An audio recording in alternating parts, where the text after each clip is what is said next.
Mesdames et messieurs, merci de regarder ce programme qui porte sur la visibilité de la recherche et de son impact à l'Institut des sciences halieutiques de l'Université de Douala à Yabassi, sous le contrôle du professeur Minette Tomedji Eyango, épouse Tabi Abodo, qui est madame le directeur de l'Institut des sciences halieutiques suscité.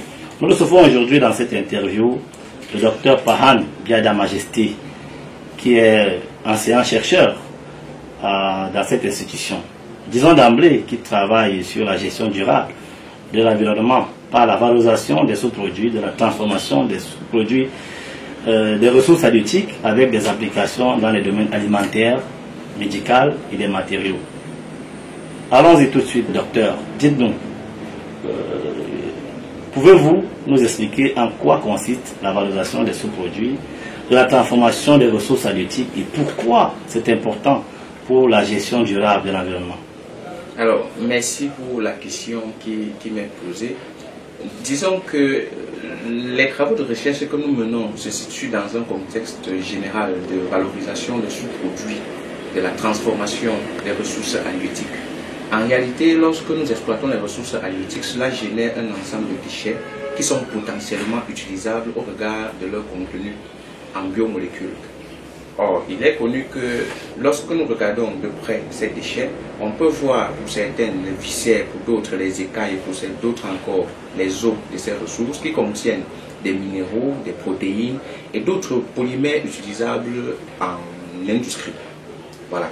Donc, nous nous sommes rapprochés de ces zones de transformation et nous nous sommes rendus compte que ces déchets constituent des sources de pollution pour l'environnement car, étant biodégradables, leur décomposition dans le milieu, dans les zones de débarcadère, engendre des odeurs qui déprécient l'environnement et donc rend le milieu non favorable aux activités qui s'y déroulent normalement.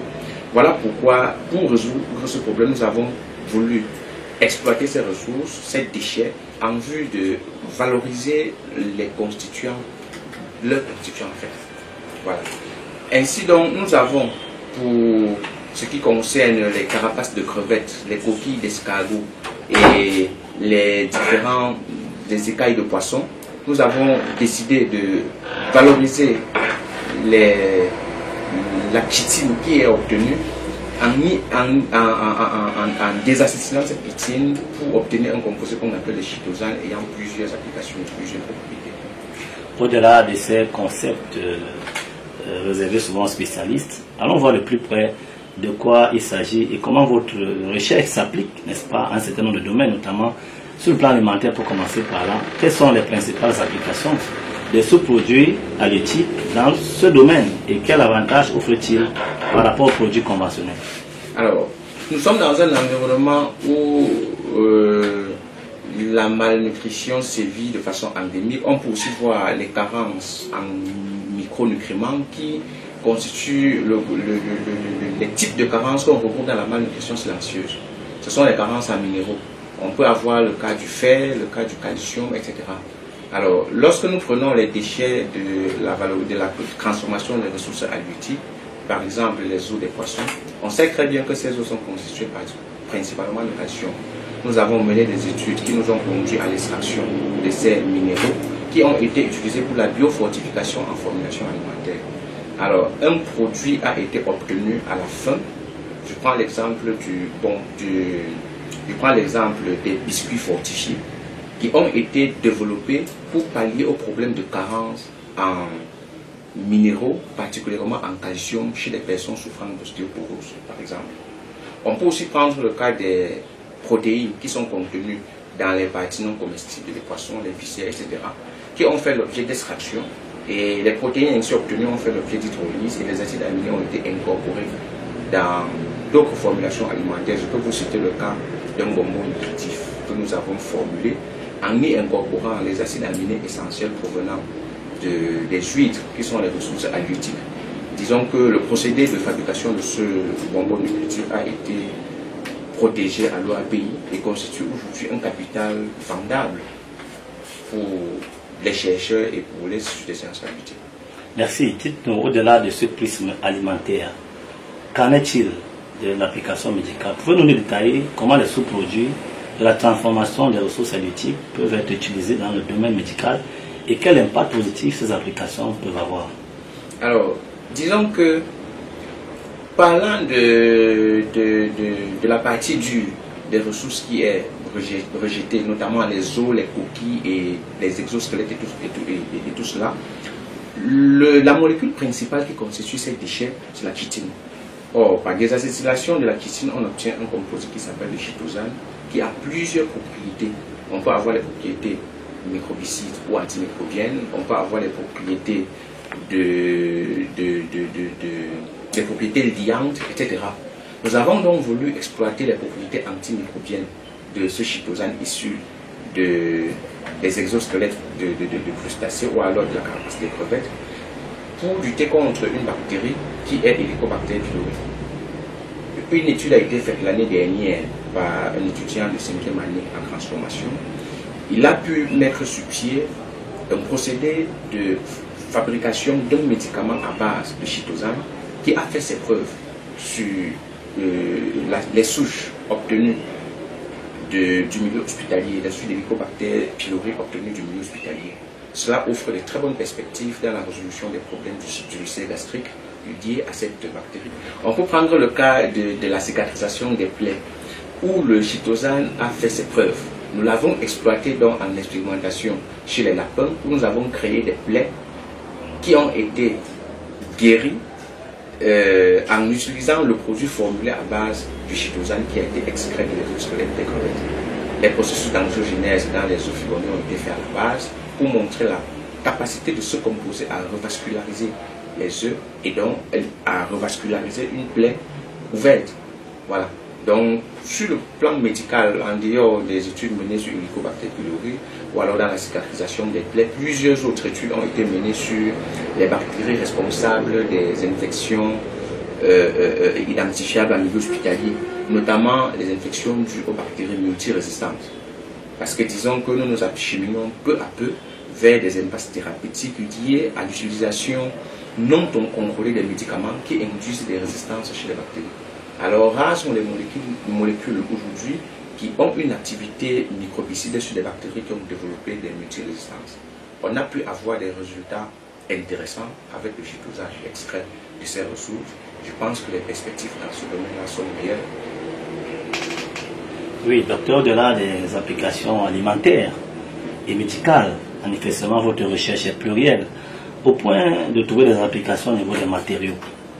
Comment les sous-produits halieutiques peuvent-ils être transformés en matériaux utiles et quels sont les avantages environnementaux de ces matériaux par rapport à ceux traditionnels? Alors, toujours le chitosane, disons que c'est le composé miracle, entre guillemets. C'est un biopolymère qui est constitué de glucoside. C'est un biopolymère constitués des glucides N-acétylés. Voilà. Donc, nous avons pu mettre à profit ces propriétés liantes dans la conception d'un biomatériau que nous avons formulé à base du copeau de bois, de l'amylum de manioc et de ce chitosane à proprement parler. Nous avons pu donc développer un biomatériau qui se comporte comme un isolant thermique. Et l'exploitation de cet isolant thermique a conduit au développement d'un sac isotherme qui a été protégé à l'OAPI. À quoi sert un sac isothermique? C'est juste un récipient dans lequel on transporte des échantillons fragiles et sensibles aux variations de la température du milieu. Donc si vous y transportez un produit chaud, il restera chaud tout au long du processus de transport. Il en est le même des produits froids. Donc c'est un biomatériau qui permet de maintenir constante la température d'un produit au cours du transport. Donc concernant les biomatériaux, voilà un exemple d'application de nos travaux dans le sens de la valorisation de sous-produits de la recherche halieutique. Votre recherche ne manque pas d'intérêt. Vous devez probablement y rencontrer aussi des difficultés. Et dites-nous, quels sont les principaux défis que vous rencontrez dans la valorisation de ce produit halieutique et quelles sont les perspectives futures dans ce domaine de recherche? Alors, disons que les difficultés sur le plan scientifique ne manquent pas. Pour le chercheur, une difficulté restera le levier sur lequel il doit s'appuyer pour rebondir. Alors, généralement, pour le chercheur, c'est le laboratoire qui n'est peut-être pas bien équipé ou bien certains actifs qui manquent. Fort heureusement, pour le cas de l'Institut des sciences halieutiques, nous avons le top management qui met à notre disposition un certain nombre de matériels pour faciliter nos travaux. Sur ce coup, je dirais, je rendrai hommage à Madame le directeur de l'Institut des sciences halieutiques pour les efforts qu'elle déploie pour que la recherche se passe dans de bonnes conditions dans cet institut. Toujours est-il, situé à Yabassi, l'Institut des sciences halieutiques ne peut être qu'un levier de développement pour cette ville. Et on ne peut parler de développement sans parler de la recherche. Donc nous sommes orientés vers des pistes de recherche et développement. Donc je me dis que si son accompagnement se poursuit, nous pourrons, à travers la recherche, trouver des solutions aux problèmes de notre environnement qu'est Yabassi. Pourquoi pas le littoral ou alors le Cameroun tout entier. L'objectif de ce programme que vous inaugurez aujourd'hui, docteur, est de mettre en lumière, n'est-ce pas, l'impact de la recherche à l'ISH. Nous arrivons dans la dernière question. Dites-nous quels sont les résultats de votre recherche de manière condensée à l'ISH et en quoi ils peuvent impacter efficacement la société. Alors, pour être précis, une fois que je suis arrivé à l'ISH, j'ai pu, sous l'encadrement des collègues du département, du top management, trouver un cadre de travail propice qui m'a conduit aujourd'hui à 2 brevets d'invention. Je pense que c'est louable pour un jeune chercheur en début de carrière. Vraiment, je pense que c'est un environnement suffisamment propice pour l'accompagnement de tout bon enseignant qui veut faire la recherche. Les défis restent la poursuite des travaux dans le même sens. Pourquoi ne pas développer des procédés qui pourront être profitables, non seulement pour la population, mais beaucoup plus pour l'université. Parce que ne perdons pas de vue que le chef de l'État, dans ses prises de parole à l'endroit de l'université ou alors des enseignants, veut que l'université soit comme un incubateur où doivent sortir les étudiants entrepreneurs. Donc, vu sous cet angle-là, nos travaux de recherche visent à trouver le moyen de donner aux étudiants des aptitudes techniques et pratiques. Et le défi sera de faire d'eux des entrepreneurs de demain. Voilà. Donc je pense que mon principal défi aujourd'hui, c'est que chaque étudiant qui passe par moi devienne comme moi un inventeur. Pourquoi pas un chef d'entreprise demain? Merci docteur, nous avons eu l'occasion de couvrir les aspects clés de votre travail et d'avoir un aperçu complet sur ces recherches et leur application. Cette interview a été réalisée par ISH Communication en collaboration avec Campus Univers. Nous vous remercions. Je vous remercie également.